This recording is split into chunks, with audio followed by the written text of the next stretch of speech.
In April 1917, America entered the First World War. Upon arriving in France, General Pershing, the leader of the American Expeditionary Forces, soon realized that in order to fight a modern war across fronts that spanned hundreds of miles, he needed a state-of-the-art telephone system, like the one he was accustomed to back home.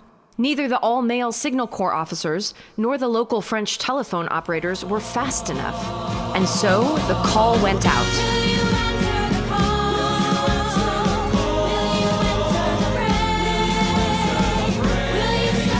Advertisements ran in newspapers all around the country, and young women everywhere leapt at the chance to do their bit for their country.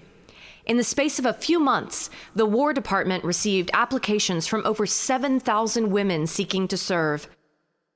Because of her experience as a chief operator at Bell Telephone, Grace Banker was selected to lead the first unit of 33 women, which shipped out from Hoboken on March 2nd, 1918. What's with the butterflies? Haven't you wanted this, Gracie? You've got to be tough.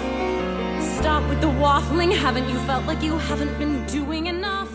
After a perilous 11 days crossing the Atlantic, the group of 33 women was divided into 3 sections and went to various outposts. Grace's group was assigned to General Pershing's headquarters in Chaumont. As the new recruits got to work, American soldiers, after months of dealing with male or French operators, rejoiced. The greatest gift this army could bestow is hearing proper operators say hello. As the summer of 1918 wore on, American troops began to see more and more action, but the women were kept out of any danger, serving many miles from the front. Male operators continued to run the so-called fighting lines during actual battles, even though it was generally acknowledged that the female operators were far more efficient at the work. In late August, as the AEF prepared for their biggest campaign yet at Saint-Mihiel, the Army decided that perhaps women were needed at the front after all. When the opportunity arose, nearly every hello girl in France volunteered. We gotta be where it's life and live, where it's sink or swim. We're laying it all on the line like him. We wanna share in the honor of bearing that front. We gotta be at the front. Grace Banker was among those selected to serve at the front in the Battle of Saint-Mihiel. From there, the team was sent north and ran the fighting lines during the Meuse-Argonne offensive that led to the war's end. Conditions at the front were harsh.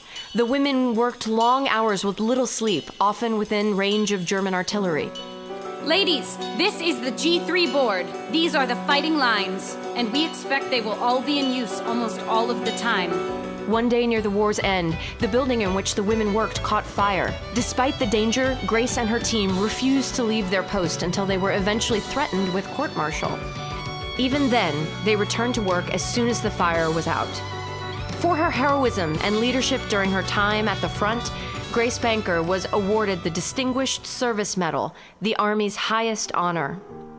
Today, May 22nd, is the centennial of when Grace Banker received her medal. When the Hello Girls returned home after the war, they were informed by the government that they were not eligible for veterans' benefits.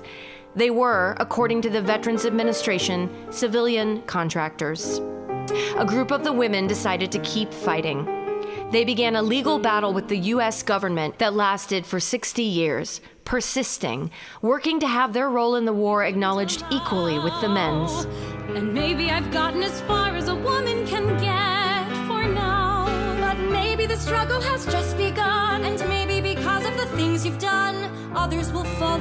And they will go further. Finally, in 1977, the Hello Girls were granted veteran status by the U.S. Congress. Of the 223 women who served overseas, only 33 survived to receive their honorable discharge papers.